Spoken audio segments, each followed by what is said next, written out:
करमध्यमाम् अस्मदाचार्यपर्यन्तां वन्दे गुरुपरम्परां व्यासं वसिष्ठनप्तारं सत्ये पौत्रमकल्मषं पराशरात्मजं वन्दे सुगतातं तपोनिधिं व्यासाय विष्णुरूपाय व्यासरूपाय विष्णवे नमो वै ब्रह्मनिधये वासिष्ठाय नमो नमः। अचतुर्वदनो ब्रह्मा विभागुरपरो हरिः अफाललोचनः शम्भुः भगवान् बादरायणः सशङ्खचक्रं सकिरीटकुण्डलं सपीतवस्त्रं सरसीरुहेक्षणं सहारवक्षस्थलशोभिकौस्तुभं नमामि विष्णुं शिरसा चतुर्भुजं वनमाली गदीशार्गी सिंही चक्री च नन्दकी श्रीमन्नारायणो विष्णुः वासुदेवोऽभिरक्षतु श्रीमन्नारायणो विष्णुः वासुदेवोऽभिरक्षतु श्रीमात्रे नमः। సామవేద చాందోగ్యోపనిషత్తులో సద్విద్య అనే అంశం ఉన్నది. ఈ సద్విద్య అనేటువంటి అంశంలోనే తత్వమసి అనేటువంటి మహావాక్యం వచ్చింది. ఈ తత్వమసి అనేటువంటి మహావాక్యాన్ని మనకు ముఖ్యంగా ఈ పుణ్యక్షేత్రాలు, ఉదాహరణకి శ్రీశైలంలో ఉన్న భ్రమరాంబ అమ్మవారికి అక్కడ స్థాపించారనంటే తత్వమసి అనేటువంటి మహావాక్యాన్ని మహర్షులు భావించుకొని చెప్పారు అనేటువంటిది మనకు ఒక విషయం తెలుస్తుంటుంది. ఎట్లానంటే తత్వమసి అంటే తత్వం అసి, తత్ ఆ బ్రహ్మమే నీవై ఉన్నావు అని అర్థం. అయితే ఇక్కడ సౌందర్యలహరిలో 23వ శ్లోకంలో కూడా భవానిత్వం దాసేమయి వితర దృష్టిం సకరుణాం ఇది స్తోతుం వాంఛన్.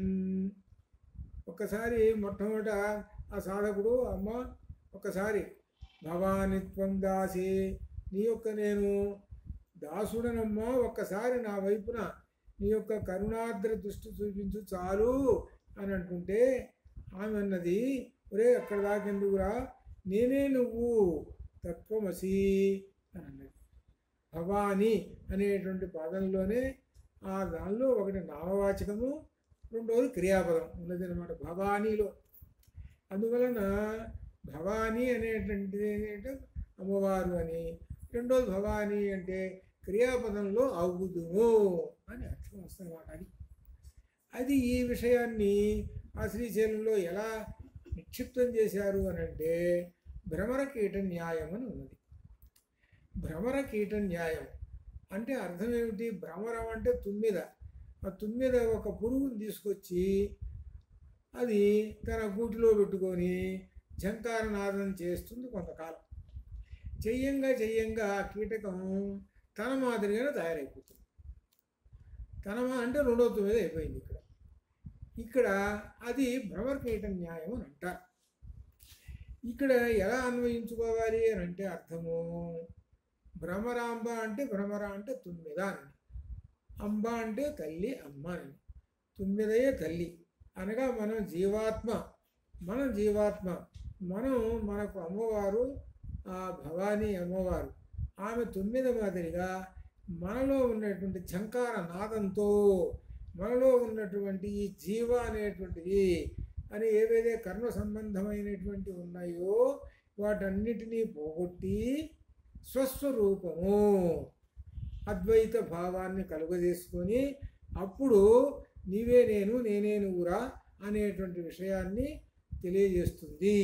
అనగా భ్రమరాంబని సేవించినటువంటి వాళ్ళు ఎవరైతే ఉన్నారో వాళ్ళు తత్వమసి అనేటువంటి మహావాక్యం ప్రకారంగా మోక్షాన్ని పొందుతారు అని అర్థం.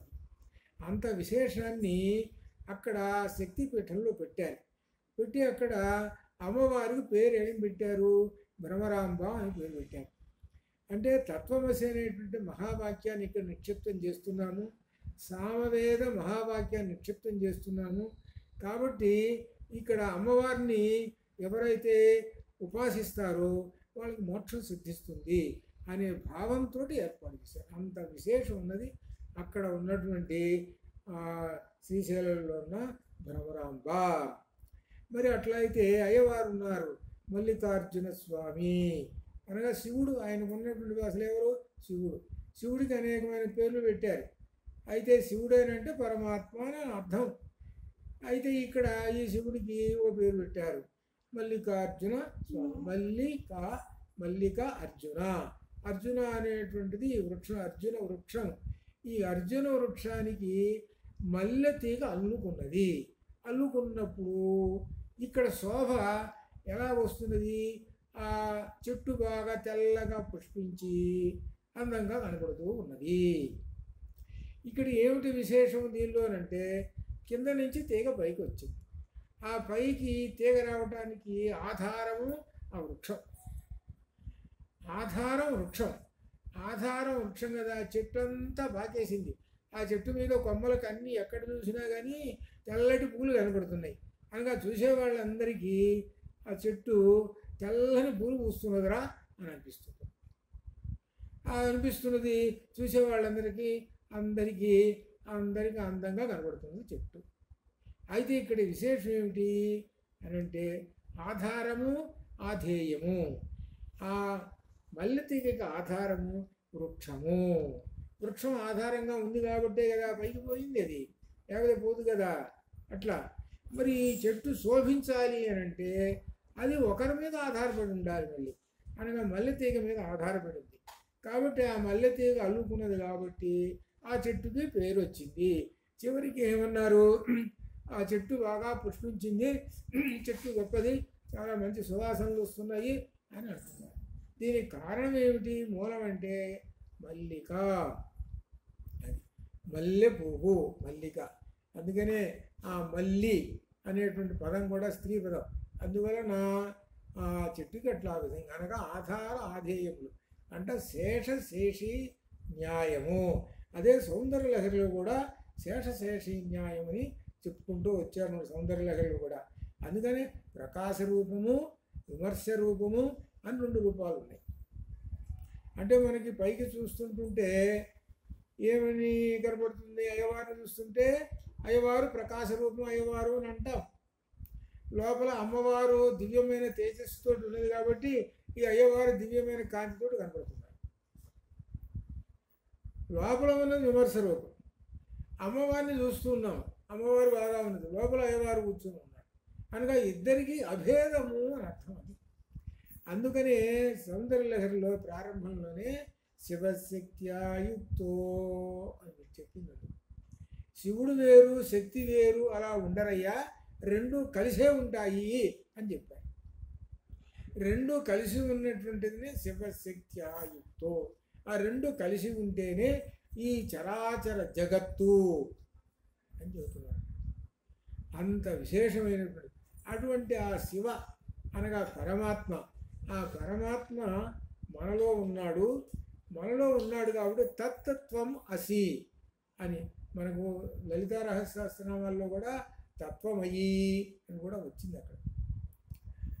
కాబట్టి అది ఎలా మనకు ఉన్నది అనేటువంటి మన శరీరంలో మన హృదయంలో అనేటువంటి విషయాన్ని మనకు చాందోగ్యోపనిషత్తులో ఒక విశేషం వస్తున్నది.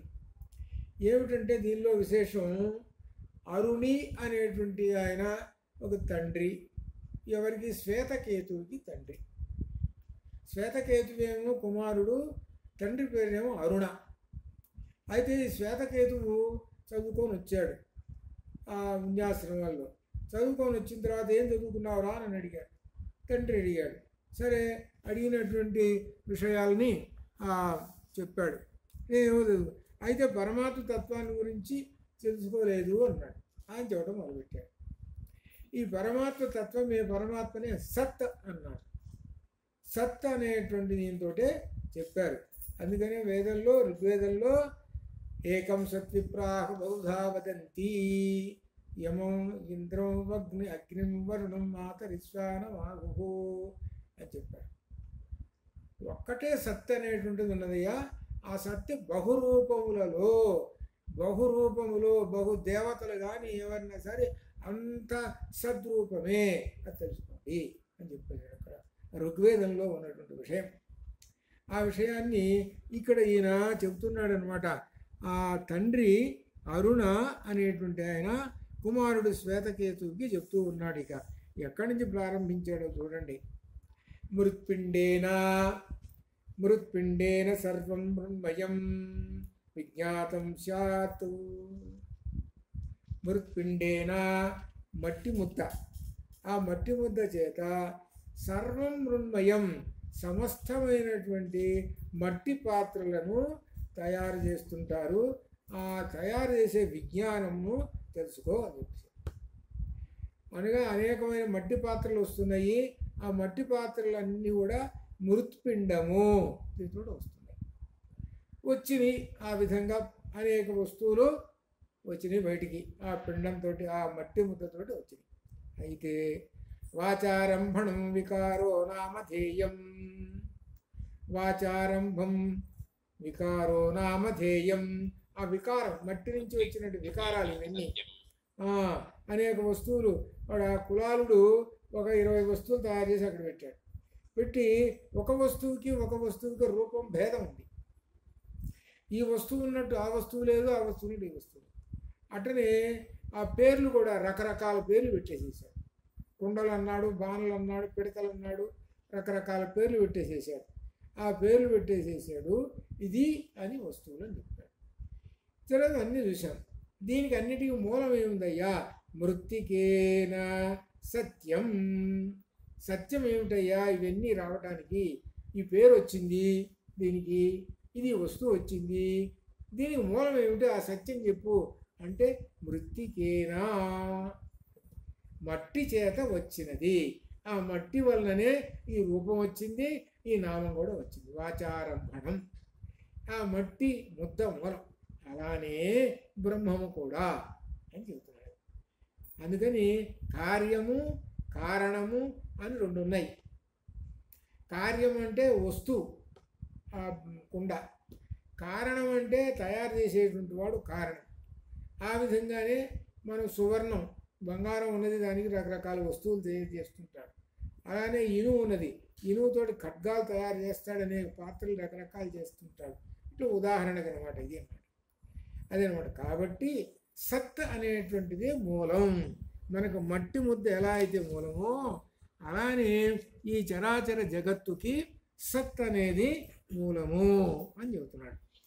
అందుకనే చెబుతున్నాడు సత్ ఏవా సౌమ్య. సౌమ్య ఓ బుద్ధిమంతుడా, సత్ ఏవా, సత్ అనేదే ఇదం అగ్ర ఆసీత్. మొట్టమొదట అగ్రం మొట్టమొదట ఉన్నది, అంతేగాని ఏకమేవా ద్వితీయం, ఈ సత్తు ఒక్కటే ఉన్నది కానీ రెండవది లేదు అని చెప్పేసి.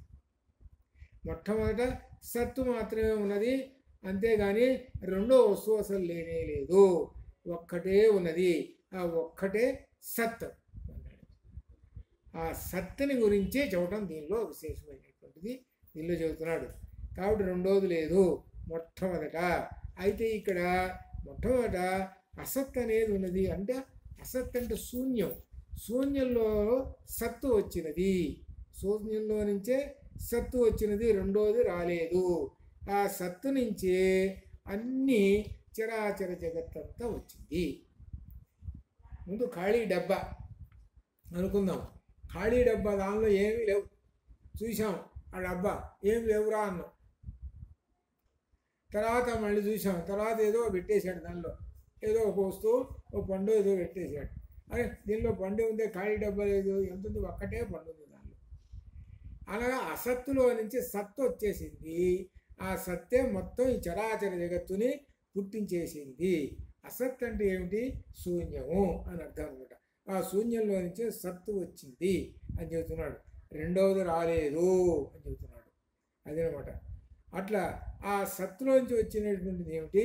ఇంద్రియ గోచరముకు జగత్తు. ఇంద్రియ గోచరముకు జగత్తు.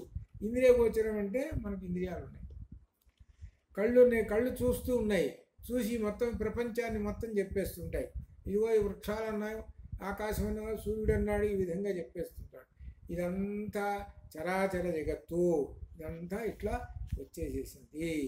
కాబట్టి ఆ సత్తు నుంచే ప్రజాస్యాం ప్రజాయేతి అనేకములు పుట్టినయి, రకరకములైనటువంటివి ఇలా పుట్టిన సత్తు నుంచి అని పెట్టి ఇక వరుసగా అసలు విషయంలోకి వచ్చేస్తున్నాడు. ఆ సత్తునే తత్ అన్నాడు. తత్ తేజో అసృజత, తత్ తేజో అసృజత.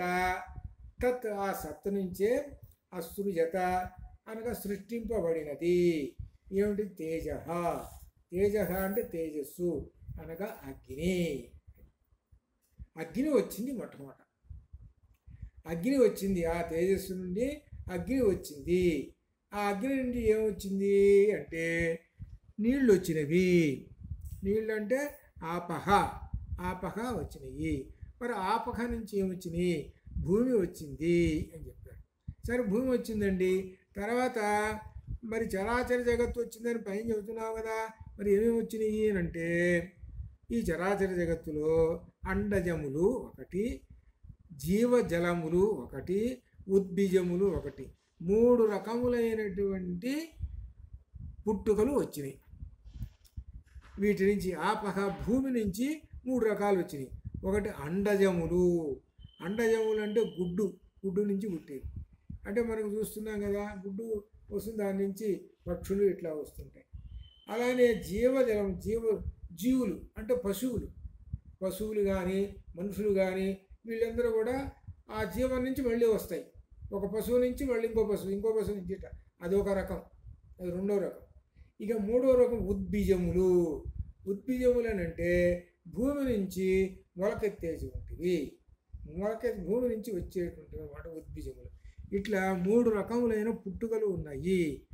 ఇవన్నీ కూడా వ్యాకరణామ రూపే వ్యాకరవాణి, వ్యాకరవాణి, ఇది అసలు విషయం. ఇవన్నీ వచ్చినాయి కదా. దీనికి మళ్ళీ మొదటికి పోతే కుండలు తయారు చేసేవాడు కుండలు ఒక 20 రకాలు తయారు చేసేసి దీనికి ఈ పేరు, దీనికి ఈ పేరు, దీనికి పేరు అని పేరు పెట్టేశాడు. ఎప్పుడైతే పుట్టుకుంటూ వచ్చినాయో ఈ పుట్టుకుంటూ వచ్చినటువంటి వాటన్నిటికీ పేర్లు వచ్చేసింది. ఇదే గొప్ప విశేషమైనది తెలుసుకోవాలి. వృక్షాలు వచ్చినాయి, చాలా వృక్షాలు వచ్చేసినాయి. జనరల్గా ఏమంటాం? ఇవన్నీ వృక్షాలే అంటాం. మళ్ళీ వచ్చేటప్పుడు పేర్లు చెప్పేటప్పటికి ఇది మర్రి చెట్టు, వేప చెట్టు అని వరుసగా ఎన్ని రకాలు వస్తాయో, అరణ్యంలో చూసుకుంటే ఎన్ని రకాల చెట్లు ఉంటాయో చెప్పాలి. వృక్షాల సంగతి అలా చూసుకుంటే అనమాట. ఇకపోతే అండజములు, పక్షుల సంగతి చూసుకుంటే 500, 600, 1000 రకాలు ఉన్నాయంటే పక్షులు అంటారు. రకరకాల పక్షులు ఉన్నాయి.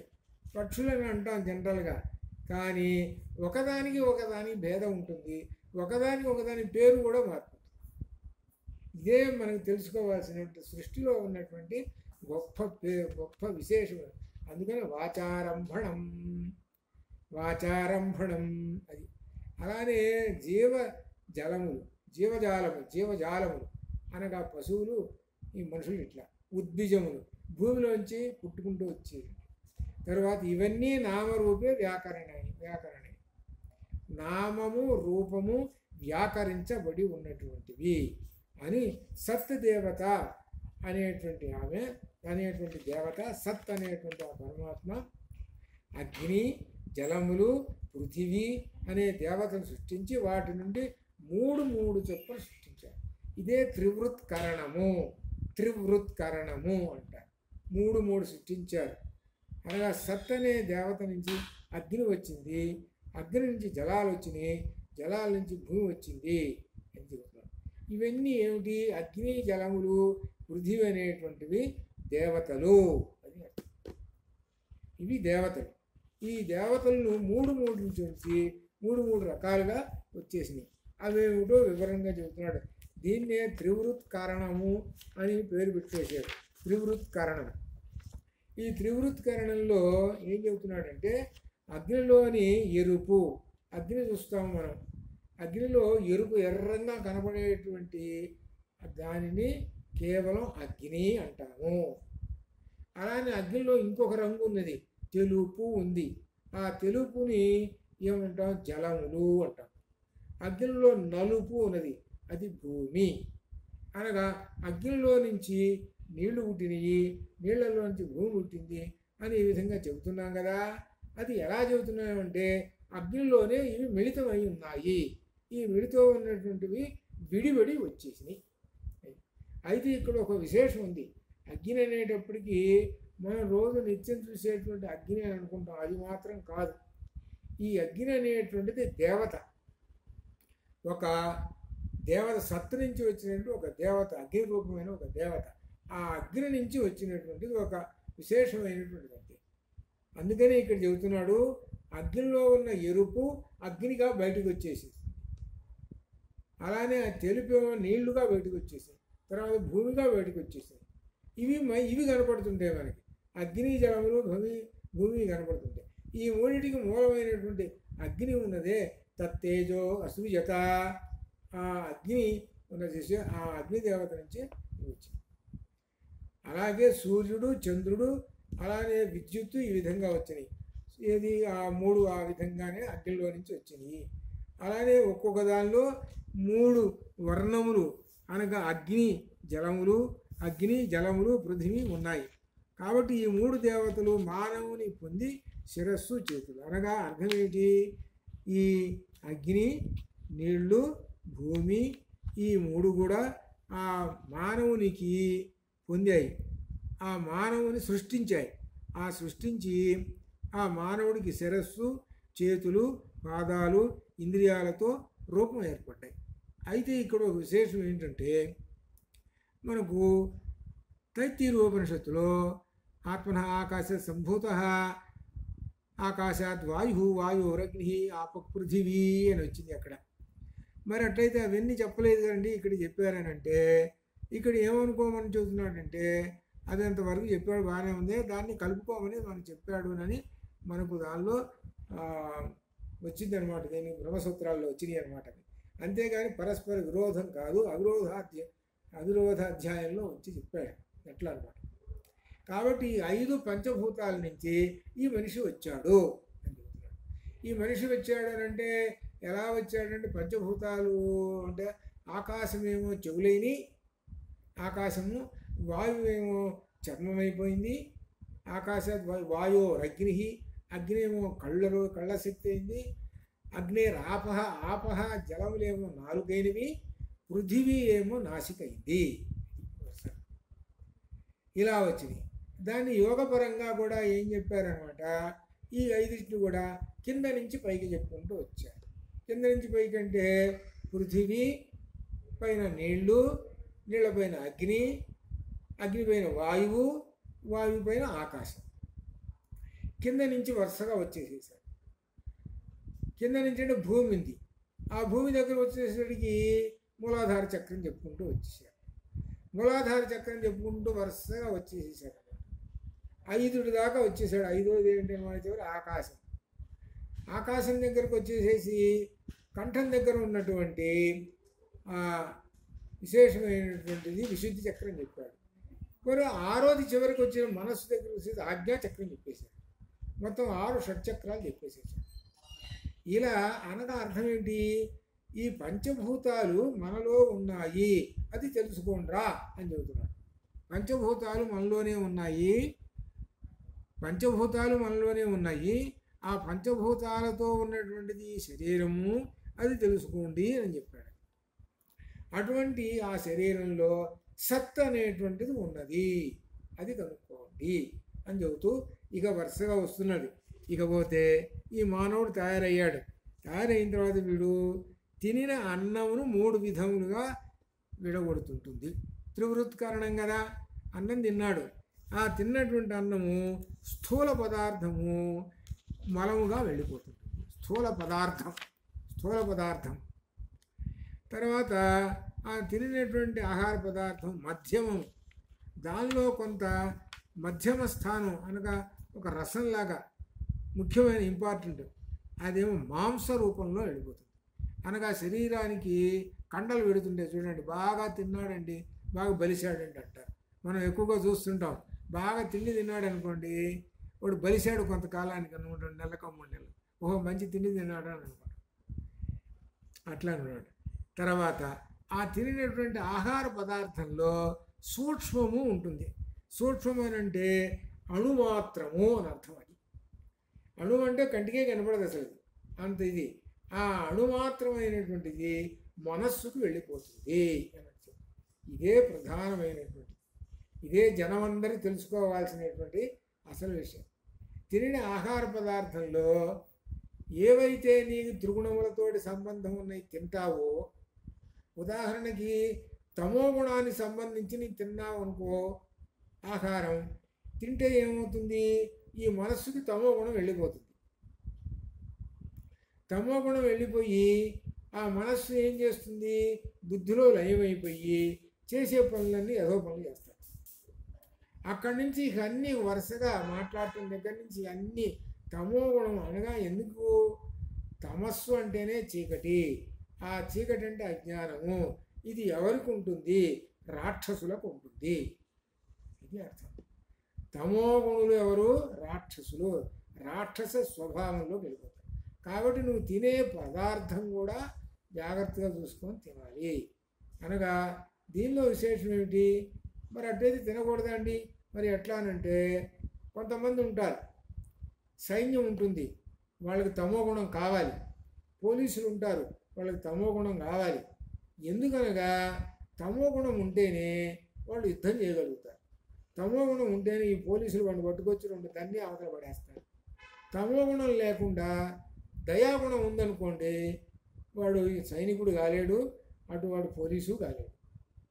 కాబట్టి వాళ్ళకి తమో గుణం కావాలి. కాబట్టి తమో గుణం ప్రధానులైనటువంటి వాళ్ళు ఎందుకంటే ఈ జగత్తు నడవాలనేటువంటి వాళ్ళు కూడా తమో గుణాన్ని ఇక్కడ ప్రయోజనంగా చూపిస్తున్నాడు. అది అంతేగాని అందరికీ కాదు, ఇది అర్థం. కాబట్టి ఈ మనం తినేటువంటి ఆహారంలో అన్నం 3 విధాలుగా తయారై అట్లా ఉంటుంది అన్నం. సరే, అన్నం తిన్నాం, ఆకలేసింది, అన్నం తిన్నాం, బాగానే ఉంది. దప్పికైంది, మంచినీళ్ళు తాగాం, ఆపహ తీసుకున్నాం. ఆపహ పీత త్రిధ అంటే 3 విధములుగా అది కూడా వస్తున్నది. జలములు తీసుకుంటే అప్పుడు స్థూలం, జలంలో ఉండేటువంటి స్థూల పదార్థము మూత్ర భాగంతో వెళ్ళిపోతుంది. స్థూల పదార్థం దానిలో మధ్యం అనేటువంటిది రక్తంలో కలిసిపోతుంది. దానిలో సూక్ష్మ పదార్థం ప్రాణంలో కలిసిపోతుంది. ఇక్కడ లోకం సహజంగా ఉంటుంది చూడండి, ఏమంటే అక్కడ వాడికి నీళ్లు పడలేదండి, ఆ దేశం పోయినాడు లేదా ఆ ఊరు పోయినాడు, అక్కడ నీళ్లు తాగాడు, ఈ 4 రోజుల నుంచి ఆ నీళ్లు పడలేదు, ఇంకో చోట మార్చుకోవాలండి అని అంటుంటారు. నీళ్లు పడలేదండి అంటారు. నీళ్లు పడలేదంటే అర్థము రక్తంలో మార్పు వస్తున్నది. ఆ రక్తం కాస్త బలం ఇవ్వటం రక్తానికి, రక్తం కాస్త ఇబ్బంది పెడుతున్నది అని అర్థం. ప్రాణం నిలుస్తున్నది వాడికి, కానీ అక్కడ రక్తంలో తేడా వస్తుంది. అక్కడ నీళ్ల కారణంగా రక్తంలో తేడా వస్తున్నది, అది చెబుతున్నది.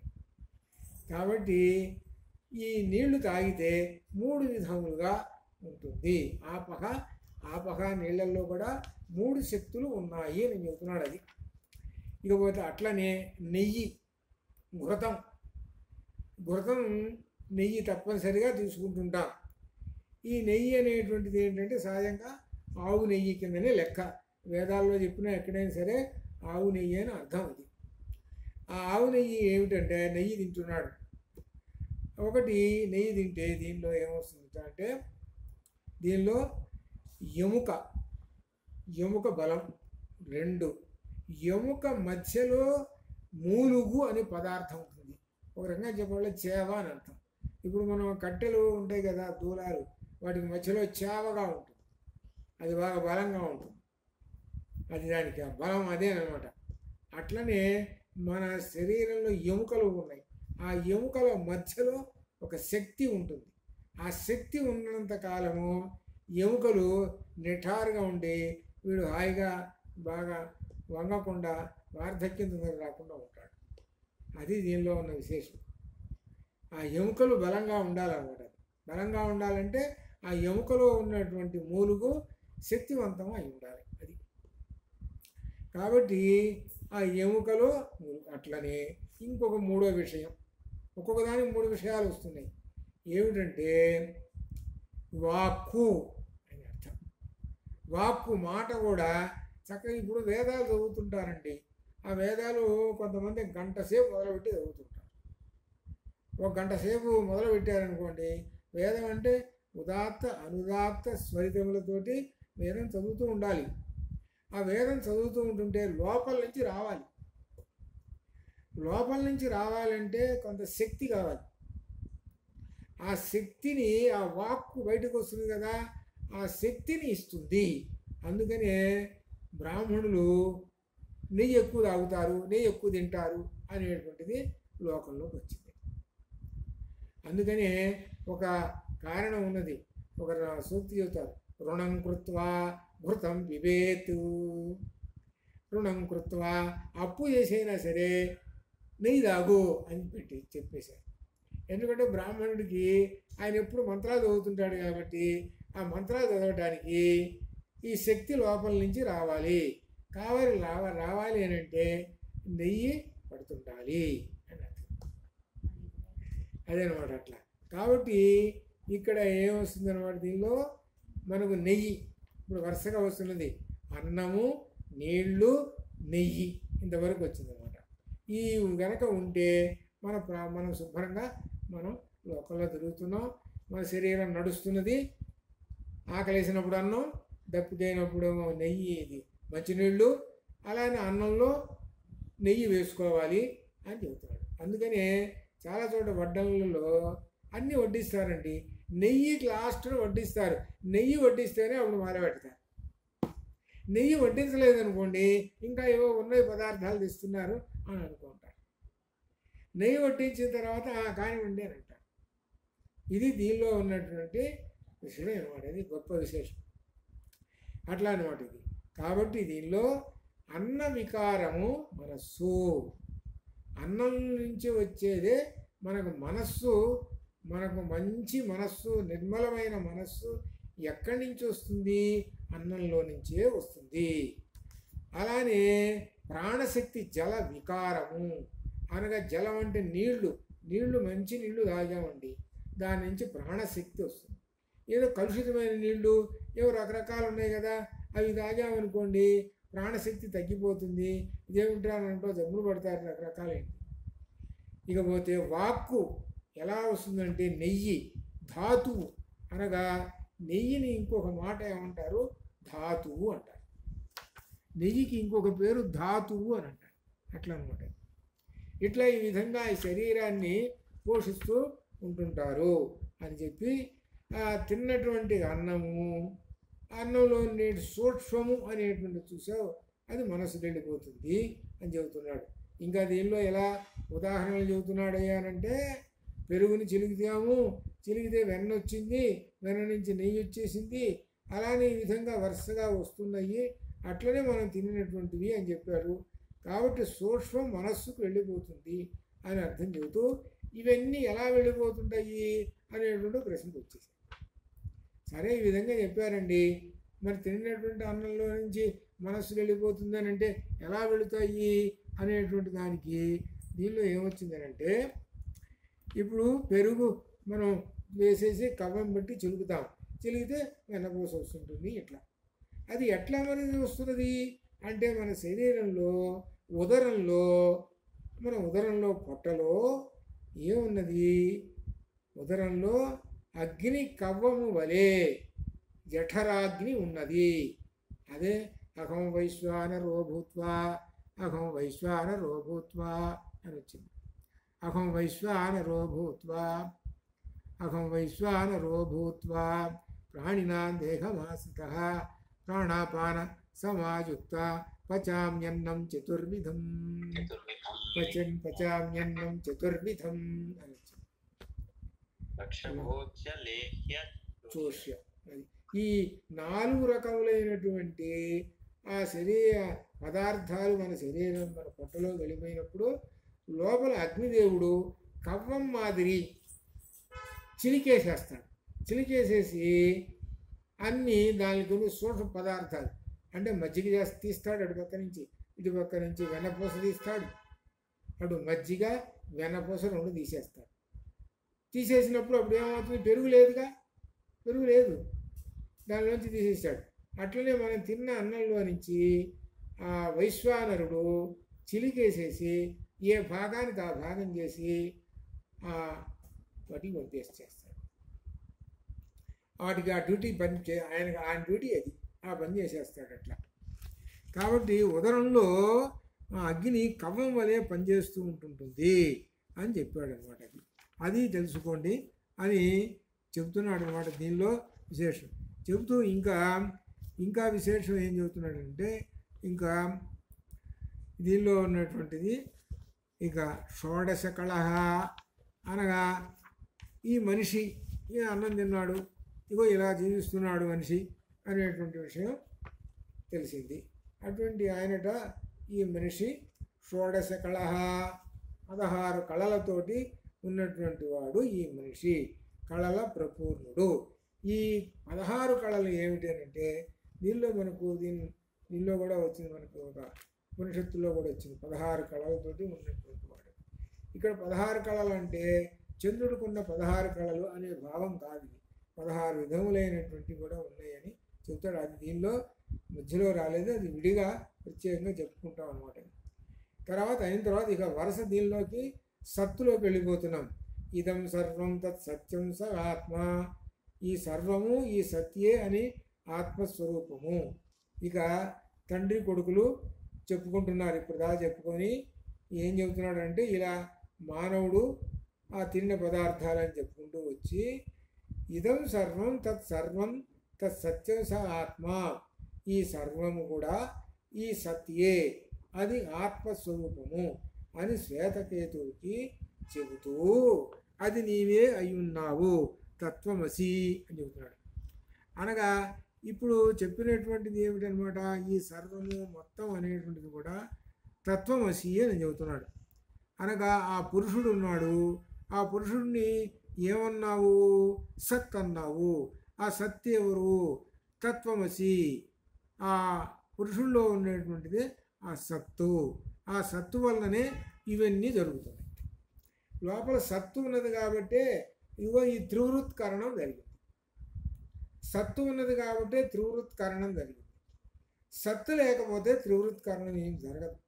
అలా తినిన పదార్థం మూడు భాగాలు కాదు, సత్తు ఉన్నంత వల్లనే. అందుకే ఎట్లా అంటే ఒక మాట చెప్పాలి అంటే, ఆఫీసుకు పెద్ద మేనేజర్ ఉన్నాడు అనుకోండి, ఓ 2000 మంది ఉద్యోగస్తులు ఉన్నారు, ఓ హెడ్ ఒకడు ఉంటాడు, వాడు అసలు లేడు అనుకోండి, వీడు అసలు ఒక్కడు కూడా కుర్చీలో కూర్చోడు, ఒక్కడు కూడా పనిచేయడు. అంటే ఏమిటి, అసలు ఆ హెడ్ ఉండేటప్పటికి ఏమనిపిస్తుంది, వీడికి భయం వేస్తుంది, అని అయ్యో పని చేయకపోతే ఎట్లా ఉద్యోగం ఊడిపోతుంది. అట్లా అందుకని ఎవరికి వాళ్ళు అందరూ ఉంటారుగా, ఆ హెడ్ కింద మళ్ళీ వాళ్ళ కింద అట్లా అందరూ వర్క్, ఆ పై హెడ్ చూస్తుంటాడు, ఒక్కడు పరిశీలన చూస్తుంటాడు, ఎవడు సరిగ్గా చేస్తున్నాడు లేదు. అట్లనే ఆ సత్ అనేటువంటిది బ్రహ్మము, ఆ బ్రహ్మమును ఆశ్రయించి ఇవన్నీ జరుగుతున్నాయి ఆ సత్తు అని చెబుతూ, సత్ అనేది అణుభావము. అణుభావం అంటే అణువంత ఉన్నది అని చెబుతున్నాడు. దానికి స ఏష అణిం ఏతదాత్మ తత్వమసి. ఇదేంటి దీంట్లో చివరికి ఆయన చెప్పేది ఇది, స ఏష అణిం, ఆ సత్తు ఉన్నదే అణిం, ఏతత్ ఆత్మ, అది ఏ ఆత్మ, అది ఏ తత్తు, అది నీలో ఉన్నది హే శ్వేతకేతో. కొడుకు చెబుతున్నాడు అనమాట, ఆ సత్ పదార్థమే నీలో ఉన్నది అని చెప్తున్నాడు, ఆ బ్రహ్మమే నీలో ఉన్నది, అది అణిం సూక్ష్మమంతా అణుమాత్రము అని చెప్తాడు. అందుకనే విష్ణు సహస్రనామంలో కూడా అణుహు అని వచ్చింది, లలితలో పరమాణుహు అట్లా వచ్చింది అనమాట.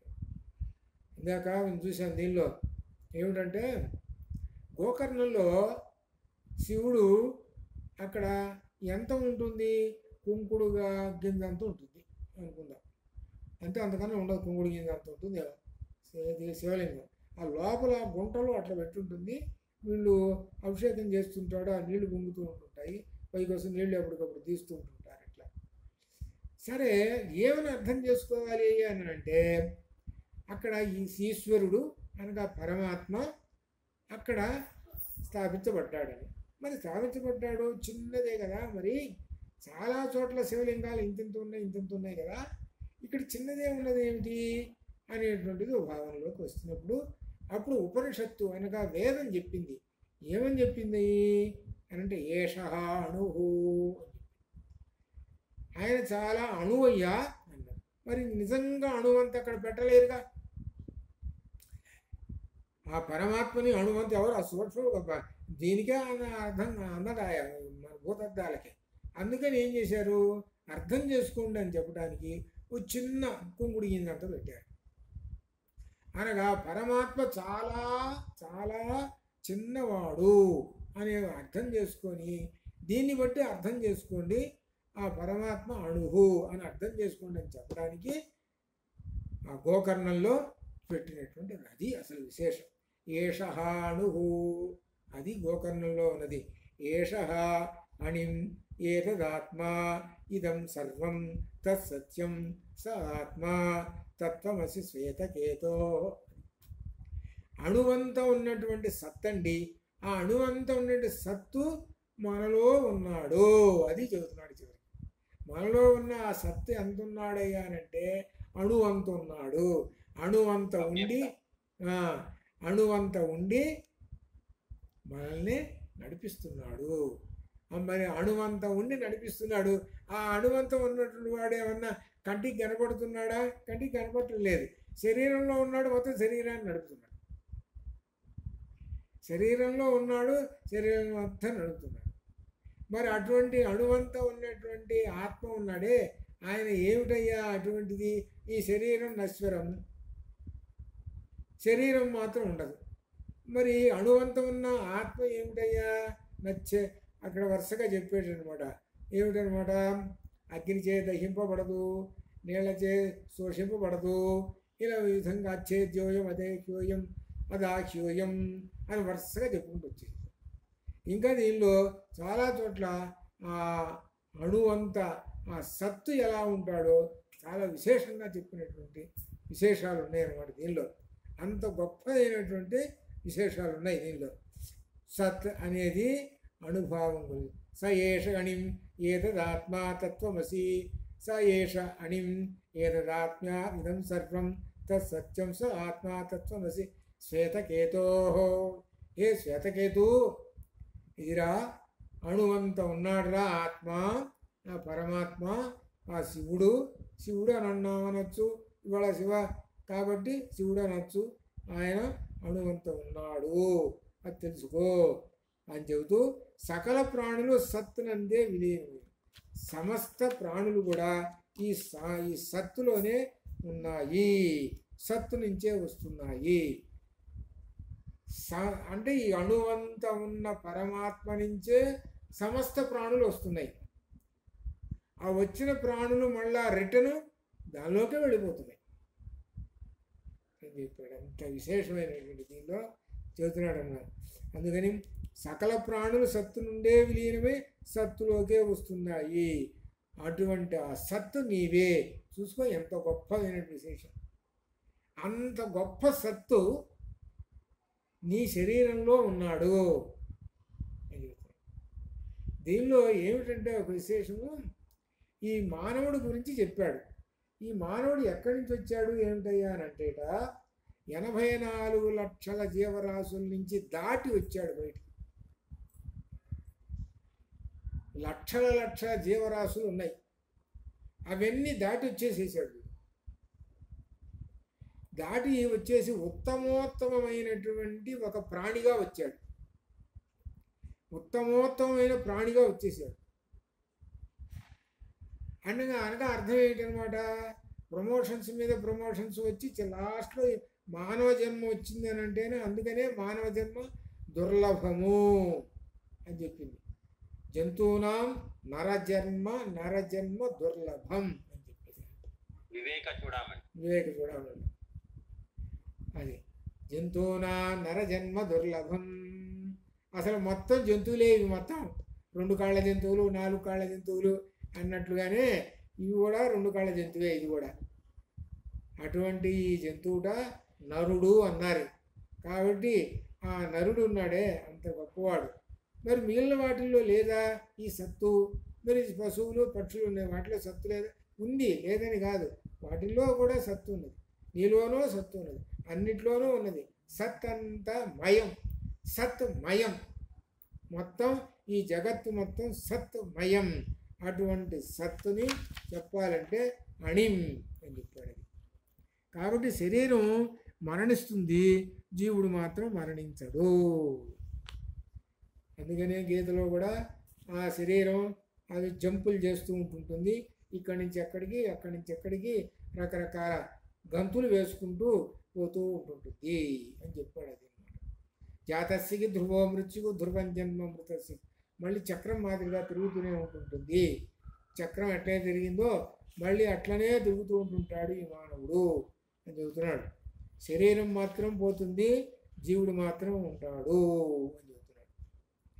ఏష అణిం ఐతదాత్మా తత్వమసి శ్వేతకేతో అని చెప్పాడు. సరే, ఇప్పుడు మనుషుల గురించి చెప్పాడు. ఇక చెట్లను గురించి చెబుతున్నాడు.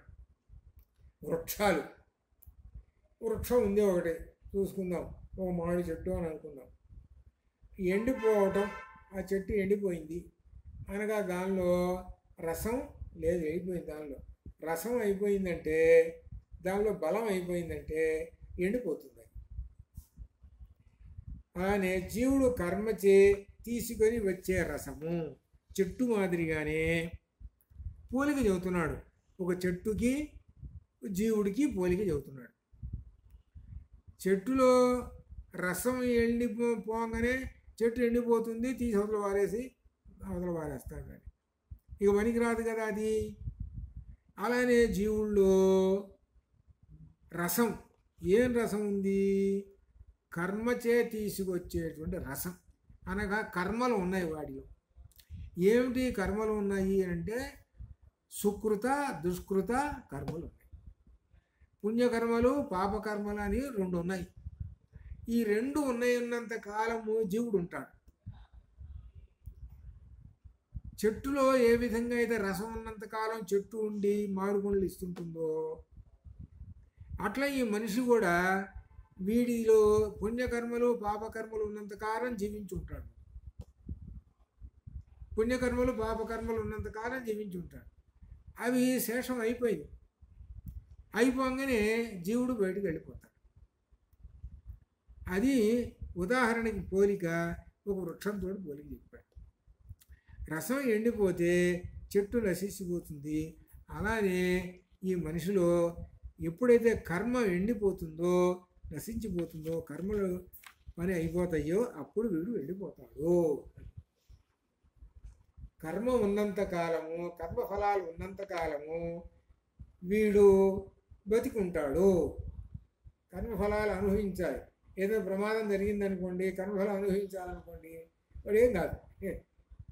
కర్మఫలం అనుభవించాలి, వాడికి ఏం కాదు. వాడు అనుకుంటాడు నేను బ్రహ్మాండంగా ఉన్నాను కదా, వాళ్ళందరూ పోయినా నేను సరే అదృష్టవంతుడే బాగానే ఉందయ్యా, భవిష్యత్తులో ఎట్లా ఉంటుంది చెప్పలేము. ఆ కర్మఫలాలు నీలో ఉన్నాయి. ఆ పుణ్యకర్మ ఏదో ఉండుంటుంది. ఆ పుణ్యకర్మ వచ్చి అడ్డుపడదయ్యా. ఇప్పుడు ఆ పుణ్యకర్మ వచ్చి అడ్డుపడ్డది కాబట్టి నువ్వు బతికున్నావు. ఆ కర్మలు అయిపోయినాయి అనుకో, ఇంతే సంగతులు. అలా భావించుకోవాలి అని చెప్తూ ఇంకా సూక్ష్మము నుండి స్థూలము వస్తూ ఉన్నది అని ఇంకొక గొప్ప విశేషం చెప్తున్నాడు. అణి అన్నాడు. సత్ అనేటువంటిది అణుమాత్రం అన్నాడు. అణుమాత్రంలో నుంచి మొత్తం చరాచర జగత్తు వచ్చేసిందండి అని చెప్పాడు. వచ్చేసిందని చెప్పేశాడు. దానికి ఒక ఉదాహరణ పోలిక చెబుతున్నాడు. ఏమిటంటే మర్రి పండు తీసుకురారా అన్నాడు. ఆ మర్రి పండును బాలగొట్టు అన్నాడు. దానిలో చాలా విత్తనాలు బయటపడ్డాయి. ఒక్కొక్క విత్తనం ఎంత ఉందయ్యా అని అంటే అణువంతుంది. సరేరా అణువంతుంది, బాగానే ఉంది. అణువంత ఉన్నటువంటి ఆ మర్రి విత్తనాన్ని పగలగొట్టు, దానిలో ఏముందో చూద్దాము అని అన్నాడు. అసలే చేతికే అన్నది అది పగలగొట్టి దానిలో ఏం కనపడుతుంది? ఏమీ కనపడదు, ఏమీ తెలియదయ్యా బాబు అన్నాడు. చిన్న మర్రి విత్తనం. ఇక్కడే మనకు చాలామందికి తెలియంది మర్రి చెట్టును చూసి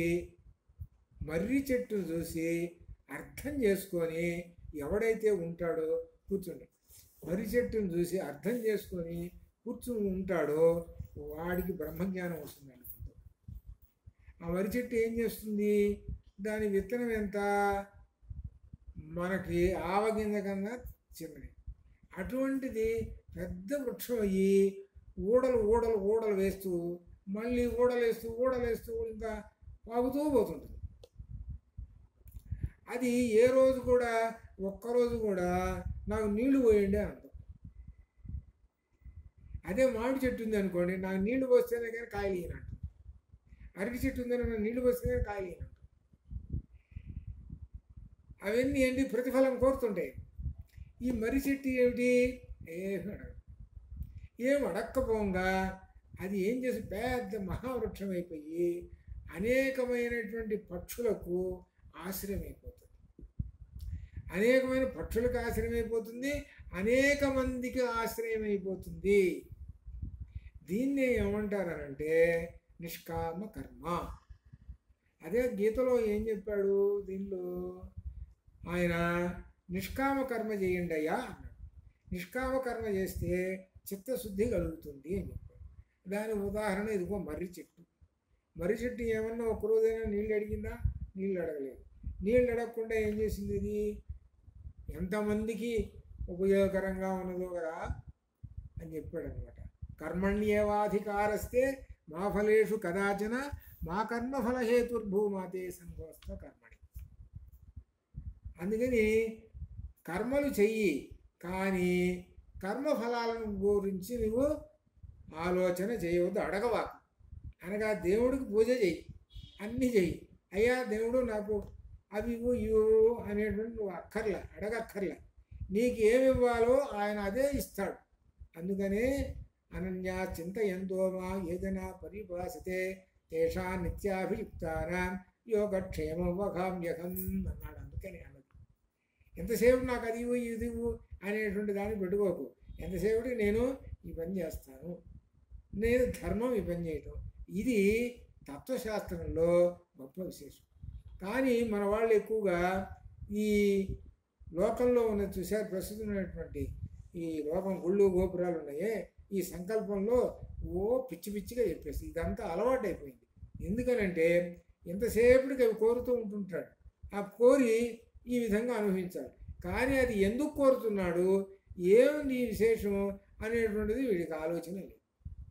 గృహస్థ ధర్మంలో ఏంటంటే సంపదలు కావాలి, సంపదలు ఉంటేనే కానీ గృహస్థాశ్రమ ధర్మం నెరవేరదండి, దానికి ఇవ్వండి అని దేవుణ్ణి అడుగుతున్నాడు. వీడెట్ట కాదు, వీడెట్ట ఏం చెప్తున్నాడంటే ఇప్పుడు కాలంలో నాకు అవి కావాలి ఇవి కావాలి అని అంటున్నాడు. అవి కావాలి ఇవ్వాలి, సరే ఉన్నాయండి, నీకు లక్షలు కోట్లని ఉన్నాయి, మళ్ళీ వచ్చి అడుగుతున్నావుగా. 4 కార్లు ఉన్నాయి, 4 ఇళ్ళు ఉన్నాయి, 100 కోట్లు ఉన్నాయి, మళ్ళీ ఇదే మొదలు పెడుతున్నాడుగా. అంటే అర్థం ఏమిటి, వాటి యొక్క ఉద్దేశం ఏమిటి అంతా పోయింది, అలా ఉండిపోతున్నది అనమాట. అందుకని అనగా అర్థం ఏమిటి, అజ్ఞానము అని అర్థం అనమాట. లేనివాడు అడగాలి, అది అడగటం అనేటువంటిది ధర్మము. అందుకని కృష్ణుడు కుచేలుల్లో చెప్పింది అదే అసలు ఉద్దేశం. కృష్ణ కుచేల కథే అదే అర్థం. దానిలో లేనటువంటి వాడు వచ్చి అయ్యా బాబు అంటే ఇదివరా అన్నాడు. ఎట్లా అనమాట, అవి అర్థం చేసుకోకుండా ఇవన్నీ ఇప్పుడు జరుగుతుంటాయి. సరే ఇక్కడ విశేషం ఏమిటంటే దీనిలో ఈ మర్రి చెట్టు అనేటువంటిది, అందుకనే ఈ మర్రి చెట్టు నిష్కామ కర్మ చేస్తూ ఉంటుంటుంది, ఇది అర్థం. ఈ మర్రి చెట్టుని వటపత్ర శాయి అంటే మర్యాకు మీద శాయి పడుకున్నటువంటి వాడు విష్ణువు అని అర్థం. ఇక్కడ విశేషం మర్రి చెట్టుని విష్ణువుతోటి ఎందుకు చెప్పాడు, ఇది అక్కడ అర్థం. మన విష్ణు సహస్రనామాల్లో న్యక్రోధోదుంబరో అశ్వత్థచాణూరాంధ్ర నిషూదన, న్యక్రోధము, ఉదుంబర వృక్షము, అశ్వత్థ వృక్షము ఇవి చెప్పాడు. ఇవన్నీ పరమాత్మ స్వరూపములు అని చెప్పేసి. ఎందుకంటే ఇవి అంతటి గొప్పదైనటువంటి వృక్షాలు ఇవి పరమాత్మతోటి. అనగా అంతటి గొప్ప వృక్షాలు ఉండే రావి చెట్టు చూడండి, ఎవడన్నా దానిలో అక్కడ ఉంచాడు అదంతా అదే మొలుస్తుంది, రాళ్లలో కూడా మొలుస్తుంటుంది రావి చెట్టు. మర్రి చెట్టు చూసుకోండి ఎట్లా ఉంటుంది, ఇట్లా అన్నమాట. ఇవన్నీ పెద్ద పెద్ద వృక్షాలు అయ్యి ఎంతో సంఘాన్ని మేలు చేస్తూ ఉన్నాయి. ఇవి పరమాత్మ స్వరూపాలు. అని చెబుతున్నాడు. వాళ్ళని చూసి నీ వాటిని చూసి నేర్చుకోండి అని చెబుతూ, ఆ మర్రి విత్తనం చూసుకో, ఎంత చిన్నదో చూసుకో, ఎంత గొప్ప పని చేస్తున్నదో చూడవయ్యా, అది అణువంతం ఉన్నది అని చెబుతున్నాడు అనమాట. కాబట్టి అణువంతం ఉన్నటువంటి ఆ మర్రి విత్తనం ఉన్నదే అదే సత్తవు, అది చెప్తున్నాడు. ఆ మర్రి విత్తనాన్ని పగలగొట్టాడు, సన్నగా ఉన్నది, ఆవగింజవుతుంది, వాడికి ఏం కనపడదు, ఏం కనపడలేదు. ఏమని అట్లనే సత్తులో ఏం కనపడుతుంది? నీ కళ్ళతో చూసి ఏమి కనపడదు. ఆ సత్తుని కనపడాలి, నువ్వు దర్శనం చేసుకోవాలంటే అంతర్ముఖం అయిపోవాలి. నువ్వు అంతర్ముఖం అయిపోయి తత్వమశిలోకి వెళ్ళిపోయి అంతర్ముఖుడివై నా లోపల ఉన్నటువంటి ఆ సత్తు, ఆ పరమాత్మని దర్శనం చేసుకున్నవాడే గొప్పవాడు. అందుకోసమే ఇంతటి ప్రయత్నం. అందుకనే శివరాత్రి రోజున చెప్పాడు. ఎందుకనంటే శివరాత్రి అని అంటే రాత్రి, రాత్రి అంటే అర్థం చీకటి అని అర్థం. వెలుగుకి వ్యతిరేకం చీకటి అర్థం. చీకటి అనేటప్పటికీ అందరికీ భయం అనిపిస్తుంది. అందుట్లో విశేషంగా అమావాస్య చీకటి వస్తే బాగా చీకటి ఉంటుంది, ఇంకా భయం. సహజంగా అమావాస్య చీకటిలో వెళ్ళాలన్నా భయం, ఇదంతా ఇది. అందువలన ఈ చీకటిలో ఆ శివుడు ప్రత్యక్షమైనాడు. ఏమిటి దీనిలో గొప్ప విశేషం అని అంటే, దీనిలో విశేషం ఏమిటంటే జాములు, 4 జాములు, రాత్రి 4 జాములు, పగలు 4 జాములు, 4 4 8 జాములు, ఒక్కొక్క జాముకి 3 గంటలు, 8 3 24 గంటలు, పగలు 4 గంటలు, 4 జాములు అయిపోయింది పగలు. రాత్రి వచ్చేసింది. రాత్రి వచ్చేటప్పటికి మిగిలిన 4 జాములు కావాలి. 4 జాములు 6 గంటల నుంచి స్టార్ట్ అయింది. 6 గంటల నుంచి 9 దాకా మొదటి జాము, 9 నుంచి 12 దాకా రెండో జాము అయిపోయింది. 12 నుంచి 12 గంటల 1 నిమిషం దగ్గర నుంచి మూడవ జాము. ఈ 12 నుంచి 1 నిమిషం ఉందే, 12 గంటల 1 నిమిషం ఉందే, అదే అర్ధరాత్రి. రాత్రి అంటే నీకు భయం అని ఒక అర్థం తెలిసిపోయింది, రైటు. భయం అనేది ఇప్పుడు సహజంగా బాగా చీకటి ఉంది అనుకోండి, చెట్లు బ్యాట్ లైటో అందరూ ఏమైనా ఉంటే ధైర్యం ఉంటుంది, కాస్త వెళ్ళిపోతాడు. ఏమి లేదు పోరానంటే నేను ఎట్టు పోతాను అని అంటాడు. పైగా భయం. ఇది ఉందనుకో, బ్యాట్ లైట్ అది చేతిలో ఉందనుకోండి, ఉండదండి, భయం అనేది ఉండదు, నెమ్మదిగా పోయేస్తానంటే పోతాం. అటువంటిది అర్ధరాత్రి పూట 12 గంటల 1 నిమిషంలో తెల్లటి స్తంభంలాగా పెద్ద ట్యూబ్ లైట్లు కూడా చాలవు, సూర్యకాంతి కూడా చాలదు, అంతటి వెలుగుతోటి 12 గంటల 1 నిమిషానికి ఆ పరమాత్మ ఉద్భవించాడు. దీన్నే లింగోద్భవ సమయము అంటారు. ఆ 12 గంటల 1 నిమిషమునకు ఆ ఉదయించినప్పుడు ఆ శివాభిషేకాలు ఇవన్నీ చేస్తారు. అక్కడ అర్థం అంటే అర్థం ఏమిటి? నీకు రాత్రి అనేటువంటిది భయం కదా, ఆ భయం అనేది పోయింది. ఎట్లా పోయింది అని అంటే, తెల్లనైనటువంటి ఆ పరమాత్మ కనపడ్డాడు. కనపడేటప్పుడు అంత క్రితం దాకా భయం అనేది కాస్త పోయింది. ఇప్పుడు నీకేం వచ్చింది? ఏం కలిగింది? సుఖము కలిగింది, అభయము కలిగింది, సుఖము వచ్చింది. ఆ పరమాత్మను దర్శనం చేసుకున్నావు, సుఖం కలిగింది. ఏమిటి సుఖం?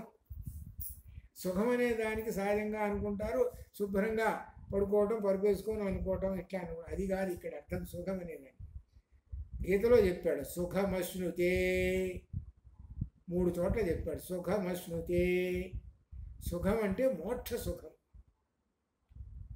మోక్ష సుఖం, సుఖం అనేటువంటి దానికి అసలు అర్థం ఏంటి? మోక్షంలో సుఖం అన్నది. ఆ సుఖం అంటే పరమశాంతము అనగా అర్థం. 12 గంటల 1 నిమిషానికి మూడో జాము స్టార్ట్ కాగానే ఆ పరమాత్మ ఉద్భవిస్తాడు. ఆ పరమాత్మను దర్శనం చేసుకో, నీకు భయం పోయి సుఖం కలుగుతుంది, మోక్షం సిద్ధిస్తుంది అని అర్థం. అభయం, భయం అనేది పోయింది ఇక్కడ. అందుకోసమని ఏం చెప్పారు దీనిలో? రాత్రిపూట జాగరణ అని చెప్పాడు. జాగరణ అంటే జాములు. ఈ జాములు 3 జాములు అంటే మూడో జాము అయిపోయింది ఎన్నింటికి అవుతుంది? 3ంటికి అయిపోతుంది. 3ంటికి అయిపోతుంది. 3ంటికి అయిపోగానే 3 గంటల 1 నిమిషం దగ్గర నుంచి 4వ జాములోకి వెళ్ళిపోతుంది. 3 గంటల 1 నిమిషం 4వ జాముని ఏమన్నాలి అని అంటే తెల్లవారుజాము అనాలి. దాన్ని తెల్లవారుజాము అనాలి. తెల్లవారుజాము అని అంటే తెల్ల అంటే తెలుపు, వైట్.